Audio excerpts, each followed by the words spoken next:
नमस्कार, आपण पाहता हिरकणी न्यूज. हिरकणी न्यूज प्रत्येक क्षण ताज्या घडामोडी आणि महत्त्वाच्या प्रत्येक बातमीसाठी नेहमीच. शिवाजी विद्यापीठ दीक्षांत समारंभ. संरक्षण क्षेत्रात कोल्हापूरच्या उद्योगांना मोठ्या संधी. कोल्हापुरात उद्योगांची संख्या मोठी आहे. काही वर्षापूर्वी येथील उद्योजकांशी संवाद साधण्याची संधी मिळाली होती. येणाऱ्या काळात संरक्षण क्षेत्राशी निगडीत साहित्य बनवण्याच्या उद्योगात कोल्हापूरला मोठ्या संधी आहेत. त्यांनी DRDO व सैन्य दलाशी संपर्क साधल्यास येथील उद्योगधंद्यांना मोठा फायदा होईल, असे प्रतिपादन राष्ट्रीय सुरक्षा सल्लागार मंडळाचे सदस्य ज्येष्ठ शास्त्रज्ञ डॉक्टर G. सतीश रेड्डी यांनी केले. 2047 पर्यंत विकसित भारत घडवण्यासाठी संशोधन, अत्याधुनिक तंत्रज्ञान निर्माण करण्याची गरज आहे. यासाठी शिक्षक आणि विद्यार्थ्यांनी भरीव योगदान द्यावं. या शिवाजी विद्यापीठ देखील महत्त्वाची भूमिका बजावेल असा आशावादही त्यांनी व्यक्त केला. शिवाजी विद्यापीठाचा 62वा दीक्षांत समारंभ विद्यापीठाच्या राजमाता जिजाऊसाहेब बहुउद्देशीय सभागृहात बुधवारी सकाळी झाला. समारंभात राज्यशास्त्र अधिविभागाचे विद्यार्थी अक्षय नलवडे जहागीरदार यांना राष्ट्रपती सुवर्ण पदक आणि मानसशास्त्र अधिविभागाची विद्यार्थिनी आर्या देसाई यांना कुलपती सुवर्ण पदक प्रदान करण्यात आले. त्याशिवाय 16 विद्यार्थ्यांना पारितोषिके, 41 जणांना PhD पदव्या देण्यात आल्या. यावेळी रेड्डी म्हणाले, भारतसारख्या विकसनशील देशात उच्च शिक्षण घेणाऱ्या विद्यार्थ्यांची संख्या दिवसेंदिवस वाढत आहे. देशातील 1000हून अधिक शैक्षणिक संस्थांमध्ये सुमारे 4 कोटीहून अधिक विद्यार्थी शिक्षण घेत आहेत. ही लोकसंख्या एका छोट्या राष्ट्राहून कमी नाही. भारत संशोधन व PhD करणाऱ्या विद्यार्थ्यांच्या संख्येत 3ऱ्या क्रमांकावर आहे. 10 वर्षापूर्वी देशातील काही संस्था जागतिक क्रमवारीत होत्या. त्यांची संख्या आज वाढली आहे. पुढील काही वर्षात जगातील टॉप 100 शैक्षणिक संस्थांमध्ये भारत अव्वल राहील. त्यामुळेच परदेशी विद्यापीठांनी भारतात शैक्षणिक संस्था सुरू करण्यास सुरुवात केली आहे. काही वर्षापूर्वी IIT मधील 75% विद्यार्थी पदवीनंतर परदेशात शिक्षणासाठी जात होते. हे चित्र बदलल्याचे सांगून डॉक्टर रेड्डी म्हणाले, IIT, NIT मधील विद्यार्थी भारतात राहून शिक्षण घेत असून देश विकासासाठी हातभार लावत आहेत.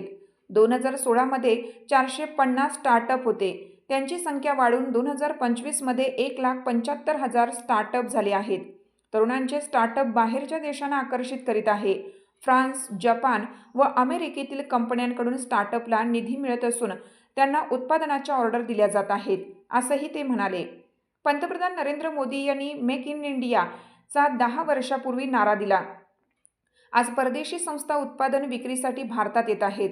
आत्मनिर्भर भारतच्या माध्यमातून देशातील लोक नवनवीन उद्योग सुरू करीत आहेत. भारत संरक्षण क्षेत्रातील अनेक वस्तू आयात करीत होता. हे चित्र बदललं आहे. क्षेपणास्त्र, submarine, aircraft, machine gun, tank देशात बनवले जात आहेत.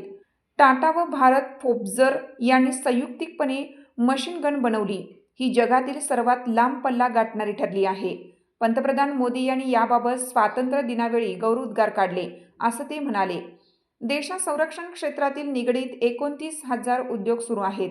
गेल्या वर्षी भारताने संरक्षण क्षेत्रातील 1,75,000 कोटी रुपयांचे साहित्य निर्माण केलं.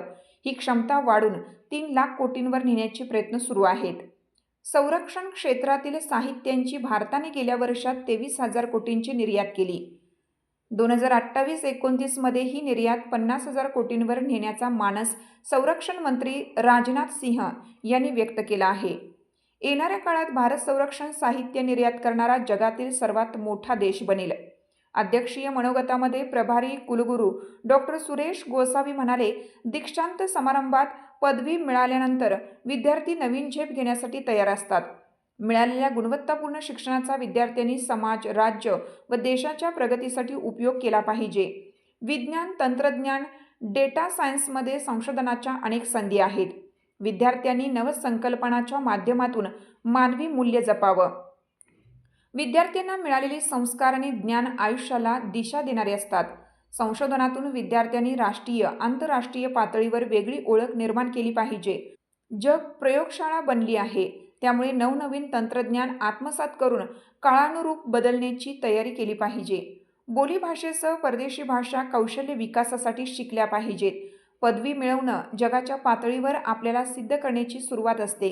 या पदवीच्या जोरावर देशाच्या विकासासाठी विद्यार्थ्यांनी योगदान द्यावं, असं ते म्हणाले. प्रभारी कुलगुरू डॉक्टर ज्योती जाधव यांनी प्रभारी कुलगुरूंच्या वतीनं वार्षिक अहवाल सादर केला. परीक्षा व मूल्यमापन मंडळाचे संचालक डॉक्टर अजितसिंह जाधव यांनी पदवी, पदविका, प्रमाणपत्रांची माहिती सादर केली. नंदिनी पाटील व धैर्यशील यादव यांनी सूत्रसंचालन केलं. कुलसचिव डॉक्टर व्ही.एन. शिंदे यांनी आभार मानले.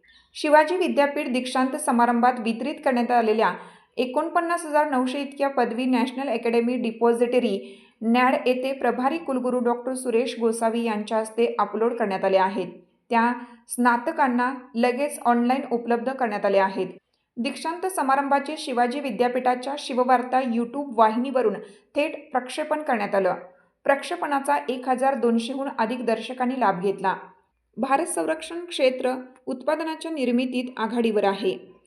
पाकिस्तान विरुद्धच्या ऑपरेशन सिंदूरमध्ये बरोस मार्शल रडार या देशांतर्गत बनवलेल्या शस्त्रास्त्रांचा वापर करण्यात आला.